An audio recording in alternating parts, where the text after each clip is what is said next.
मोथा आज के समय किसानों के लिए इतनी बड़ी समस्या बन गई है कि उससे जो है उत्पादन पे बहुत बुरा असर पड़ रहा है। फसलों के उत्पादन पे 60 से 70% नुकसान उसमें हो रहा है।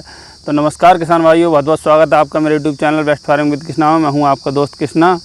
किसान भाइयों, पिछले 10 वर्षों में मोथा की जो है बहुतायत तो देखी गई है। जैसा कि आप देख सकते हैं, ये मोथा जो है सबसे पहले हम ये जानते हैं कि ये जो है विकास कैसे करता है और इसकी संख्या में बढ़ोतरी कैसे हुई खेतों में। तो किसान भाइयों, पहले क्या हुआ करता था कि हम वर्ष में 2 ही फसलें किया करते थे, और अब क्या होता है कि हम खेत को खाली नहीं छोड़ते, 3 फसलें करते हैं।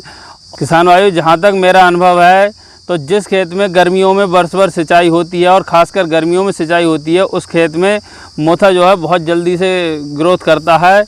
और इसका ग्रोथ का क्या कारण है कि इसमें जो गांठें होती हैं, जैसा कि आप वीडियो में देख सकते हैं, ये इधर को निकलेगी एक गांठ, जाके इधर एक 4 या 5 इंच पे जाके यहाँ पे दूसरी गांठ बन जाएगी, फिर उससे दूसरा कल्ला निकल के आएगा। और ये 2 तरफ से विकास करता है। जितनी स्पीड से हमारी पॉपुलेशन नहीं बढ़ रही है, उतनी स्पीड से ये खेतों में इसका जो है ग्रोथ चल रहा है। पूरे के पूरे खेत इसने चौपट कर दिए हैं। तो ये एक तो ये गांठों से विकास करता है, दूसरा क्या है किसान भाइयों, ये ऊपर जो इसके फूल आता है, तो ये फूल से भी जो है बीज के द्वारा भी खेतों में ग्रो करता है। तो किसान भाइयों, इसके रोकने के हम 2 तरीके बताएंगे। एक है देसी तरीका और दूसरा है रासायनिक तरीका।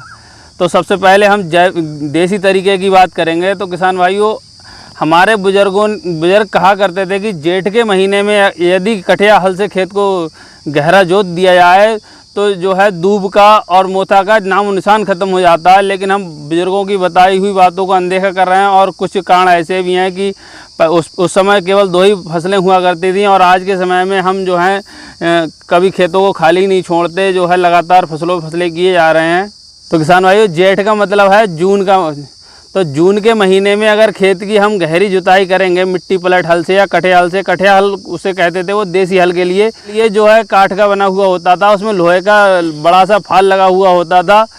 तो फाल का क्या कार्य होता था, उसमें जो है गहरी जुताई करके जड़ों से उसको मोथा की जड़ों को तक खींच लाता था और दूब की सभी जड़ों को बाहर निकाल के कर देता था वो। जिससे क्या होता था, जब जून के महीने में दोपहरी में लू चला करती थी तो जितनी भी गांठें हुआ करती थी वो सूख जाती थी। और ये हमने खुद अपने खेतों में भी प्रैक्टिकल करके देखा है। जिन खेतों में हमने गेहूं के बाद उनको जोत के डाल दिया और बारी बारी से जुताई करते रहे जून के महीने में, तो उन खेतों में हमारा 70% तक मोथा जो है ऑटोमेटिकली ही कम हो गया। मोथा का प्रकोप इस कदर है फसलों पर हावी है कि आप, जैसे कि मैं लाइव दिखाने की कोशिश करूंगा, इस वीडियो में आप देख रहे हैं कि इस खेत में मेंथा की फसल लगी हुई थी, जो पूरी तरह से मोथा ने बर्बाद कर दी। इसमें मेंथा दिखाई नहीं दे रहा है और मोथा इस कदर हावी है इस पर। तो किसान भाई, दूसरे रासायनिक तरीके की बात करें तो मैं उस पर पहले भी वीडियो बना चुका हूँ। पहले आपसे 10 या 12 साल पहले जो है ग्लाइसोफेट का अपने देश में चलन शुरू हुआ था, और आज के समय में पहले ग्लाइसेल नाम से आती थी वो दवा, फिर राउंड अप और मेरा 71 के नाम से आना शुरू हुई।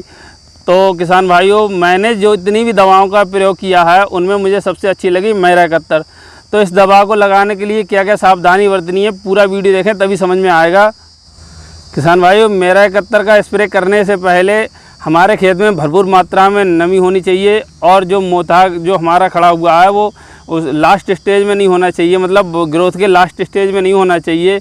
यदि आपके खेत में मोथा जो है पुराना हो गया है जमा हुआ, तो ऐसा करें, जोत दें, उसके बाद जुताई करके उसकी पानी लगा के उसको दोबारा उगने दें। जब वो 4 इंच का हो जाए तो अब उस पर स्प्रे करनी है। और स्प्रे आपको कितनी मात्रा लेनी है, आपको जो है एक टंकी में 15 लीटर में 1 पैकेट मेरा 71 का डालना है 100 ग्राम का। और साथ में बेहतर रिजल्ट पाने के लिए आपको 200 ग्राम उसमें जो है यूरिया डालना है।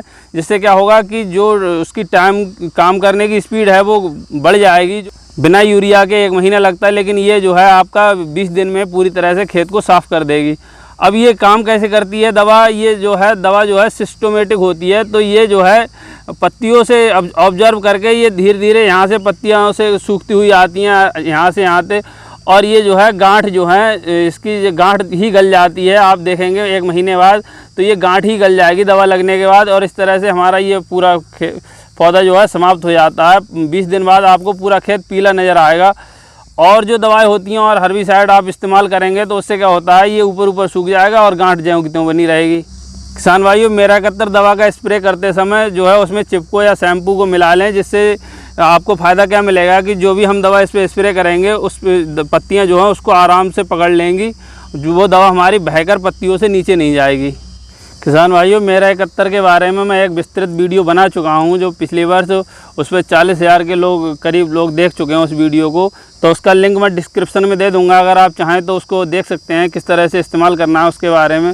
तो उस पर कुछ लोगों ने कमेंट करा था, एक मैडम ने कमेंट करा था कि इस दवा का प्रयोग नहीं करना चाहिए, बहुत से देशों में बैन लगा हुआ है। तो मैं उनसे कहना चाहूँगा, मैडम किसानों की स्थितियाँ इतनी ख़राब हैं, अगर मान लो किसान को भरपूर मेहनत करने के बाद भी फल नहीं मिलता है तो वो क्या करे, इस दवा का इस्तेमाल ना करे, उसका और कोई सोल्यूशन नहीं है। खेत को खाली रख नहीं पाता है जो है, क्योंकि पैसों की इतनी आर्थिक स्थिति किसानों की इतनी ख़राब है, तो वो खेत को खाली छोड़ नहीं सकते। जिससे कि मोथा जो है समाप्त हो तो वो दवा तो लगाएगा ही। किसान जो है प्रकृति की मार किसान झेले। बिजली विभाग भी किसान से इतना नाखुश रहता है कि हमारे यहाँ भी शेड्यूल ऐसा रहता है कि नाइट में हमें सिंचाई करनी पड़ती है। कई खेतों में जो है दिन में लाइट गोल रहती है, दिन में गांव की लाइट चालू रखते हैं और रात को खेतों की लाइट। कई बार बहुत सी दिक्कतों का सामना करना पड़ा है। एक बार तो रात में सिंचाई करते हुए मेरे खुद सर्प ने जो है सामने डस लिया था। तो किसानों की तो स्थितियाँ वैसे ही बहुत ख़राब हैं। अगर बरसात का मौसम होता है तो लोग जो है अपना सेफ स्थान देखते हैं और किसान उल्टा खेत की तरफ भागता है, जिससे कि वो बरसात के पानी को जो है अपने खेत में रोक सके। तो इतनी स्थितियां ख़राब हैं। साथियों, हम एक ऐसे देश में रहते हैं जहां पर्यावरण को बचाने के लिए भी मीटिंग होती है, तो वो एसी वाले कमरों में बैठ के होती है। किसान का दर्द, किसान की सेवा और कोई नहीं समझ सकता। तो जो भी किसान साथी मेरे चैनल पर पहली बार आए हैं, कृपया लाइक करें, शेयर करें, सब्सक्राइब करें और साथ ही बेल आइकन भी दबा दें, जिससे मेरी और वीडियो अपलोड हो उनका नोटिफिकेशन आपको मिलता रहे। किसान भाइयों, ऐसी ही नॉलेजफुल वीडियो लाता रहूँगा। तो आज के लिए इजाज़त दीजिए, बस इतना ही। नमस्कार।